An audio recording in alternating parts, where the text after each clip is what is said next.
আজকে তৈরি করে দেখাবো কম সময়ের ভেতর ঝটপট বানিয়ে নেওয়া যায় এরকম একটা মজাদার নাস্তা। অনেক সময় আমাদের রুটি ভাত এগুলো খেতে ভালো লাগে না, হাতে কম সময় থাকলে এরকম করে একটা মজাদার হেলদি ব্রেকফাস্ট তৈরি করে নিতে পারে। আজকের এই হেলদি হালকা ফুলকা নাস্তাটি তৈরি করে দেখাবো মাত্র একটা আলু দিয়ে। এখানে একটা কাঁচা আলু নিয়েছি, আলুর খোসাটা আগে থেকে ছাড়িয়ে নিয়েছি। আলুটাকে এবার গ্রেট করে জল দিয়ে 2 থেকে 3 বার খুব ভালোভাবে ধুয়ে নেব। আলুটা গ্রেট করার সময় একটু পাতলা করে গ্রেট করে নেওয়ার চেষ্টা করবেন, মোটা করে গ্রেট করতে যাবে না। পাতলা করে গ্রেট করে নিলে আলুটা তাড়াতাড়ি রান্না হয়ে যাবে।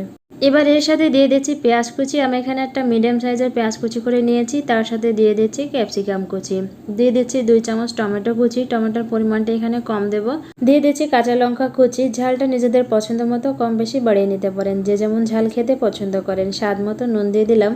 এবার এর সাথে সামান্য কিছু মশলা অ্যাড করে দেবো। দিয়ে দিচ্ছি ভাজা জিরে গুঁড়ো, তার সাথে দিয়ে দিচ্ছি চাট মশলা আর দিয়ে দিচ্ছি চিলি ফ্লেক্স। এবার দিয়ে দিচ্ছি ধনেপাতা কুচি। এবার এগুলোকে খুব ভালোভাবে মিশিয়ে নেব। আপনারা চাইলে আপনাদের পছন্দ মতো মশলাগুলো অ্যাড করে দিতে পারেন, আর আপনাদের পছন্দ মতো সবজিও অ্যাড করে দিতে পারেন। যে সবজিগুলো খেতে আপনাদের ভালো লাগে সেই সবজিগুলো এর সাথে অ্যাড করে দিতে পারেন। সবজি আর মশলাটা একসঙ্গে খুব ভালোভাবে মিশিয়ে নিয়েছি। এবার এর ভিতরে দিয়ে দিচ্ছি 1 কাপ সুজি, তার সাথে দিয়ে দিচ্ছি 1/2 কাপ দই, আর এর সাথে দিয়ে দিচ্ছি 1/2 কাপ জল। প্রথমে 1/2 কাপ পরিমাণ জল দিয়ে এটাকে মিশিয়ে নেব।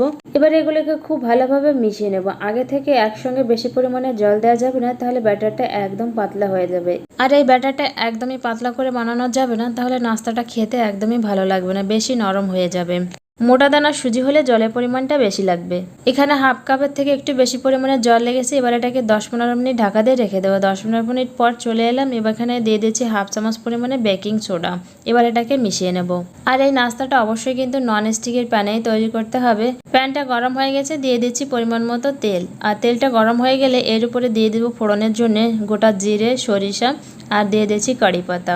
আপনারা চাইলে নাস্তাটাকে আরও বেশি সুন্দর দেখার জন্য এখানে সাদা তিলও ব্যবহার করতে পারেন, তবে আমার কাছে নেই তাই আমি ব্যবহার করছি না। ফোড়নটা হয়ে গেছে, এবার সুজির ব্যাটারটা দিয়ে দেবো। আমার এই রেসিপিটি ভালো লাগলে লাইক কমেন্ট শেয়ার করে দেবেন, আর আমার চ্যানেলে নতুন হয়ে থাকলে চ্যানেলটিকে সাবস্ক্রাইব করে বেল আইকনটা অবশ্যই ক্লিক করবেন, যাতে আমার চ্যানেলের নতুন ভিডিওর নোটিফিকেশন আপনাদের কাছে পৌঁছে যায়। সুজির ব্যাটারটা দেওয়া হয়ে গেছে। এবার এটাকে ঢাকা দিয়ে লো ফ্লেমে হতে দেবো যতক্ষণ না সুজির ব্যাটারের উপরটা এরকম হয়ে যাচ্ছে। এবার উপরের দিকটা এভাবে তেল ব্রাশ করে দেব। এবার চাইলে প্যাচুলা দিয়ে এটাকে উল্টে দিতে পারেন, তবে এটা উল্টাতে গেলে ভেঙে যেতে পারে, তার জন্য এভাবে আমি প্রথমে প্লেটে এভাবে নামিয়ে নিয়েছি। প্লেটে নামিয়ে নেওয়ার পর আমি আবারও প্যানে ফোড়ন দিয়ে দেবো। তার জন্য দিয়ে দিচ্ছি তেল, আর দিয়ে দিচ্ছি সরিষা, জিরা আর কারি পাতা। এভাবে একইভাবে ফোড়ন দিয়ে দিচ্ছি। আর আপনারা চাইলে কিন্তু না দিলেও কোনো সমস্যা নেই। আপনারা চাইলে ফোড়ন না দিয়েও সুজির নাস্তাটাকে উল্টো করে ভেজে নিতে পারেন। ফোড়নটা হয়ে গেছে, এবার প্লেটের থেকে সুজির নাস্তাটা এভাবে দিয়ে দেবো। এই নাস্তাটির নিচের দিকটা যতক্ষণ না একটু কালার হয়ে আসছে ততক্ষণে লো টু মিডিয়াম আঁচে এটাকে হতে দিতে হবে, যত সময় এটা ঠিক মতো কালার চলে না আসছে। এটা হয়ে গেছে, এবার এটাকে নামিয়ে ঠান্ডা করে নেব। ঠান্ডা হওয়ার পর যে কোনো শেপে এটাকে কেটে নিতে পারেন, তবে আমি এরকম পিৎজা শেপ দিয়ে কেটে নিচ্ছি।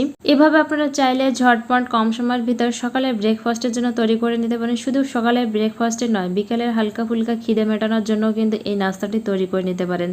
আপনাদের পছন্দ মতো চাটনির সঙ্গে এটা পরিবেশন করতে পারেন। আর এই রেসিপিটি কে কোথা থেকে দেখছেন কমেন্টে অবশ্যই জানাবেন। বাড়িতে একবার ট্রাই